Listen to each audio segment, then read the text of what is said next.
یہ جتنی تصویریں آتی ہیں نا مسلم ہیروز کی فرضی ہوتی ہیں, مسلمان کبھی نہیں تصویر بناتے تھے.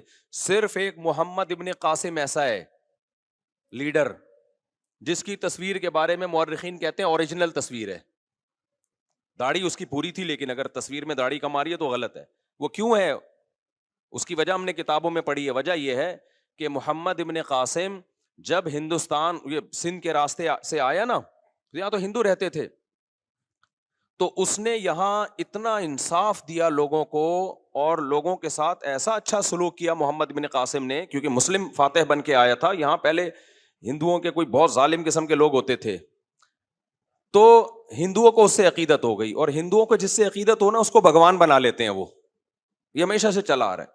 تو جب محمد بن قاسم واپس گیا ہے نا, ہندوؤں نے اس کی تصویریں بنا کے پوجنا شروع کر دیا اس کو. اس وجہ سے ہندوستان کی تاریخ میں کس کی تصویریں باقی رہ گئیں؟ محمد بن قاسم کی. ظاہر ہے اس میں تبدیلی آئی ہوگی, میں نہیں کہہ رہا ایگزیکٹ وہی ہے, لیکن ہمیں محمد بن قاسم کی ہندوستان میں تصویریں ملتی ہیں.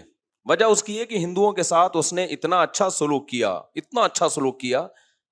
یہ تو اب تاریخ کو نا مسخ کیا جا رہا ہے ایک پروپیگنڈے کے تحت. محمد بن قاسم کو ڈاکو بنا کے پیش کیا جا رہا ہے اور اس کو ظالم بنا کے پیش کیا جا رہا ہے. اب تاریخ کیا ہو رہی ہے؟ مسخ, چینج, تاکہ جو مسلم ہیروز تھے جن کے دنیا میں بڑے کارنامے, اور اس میں ہمارے کچھ مسلم اسکالر بھی ہیں جو لیبل اسلام کا لگاتے ہیں, کام سارا وہی کر رہے ہیں جو سیکولر لوگوں کا کام ہے. سمجھتے ہو کہ نہیں سمجھتے ہو؟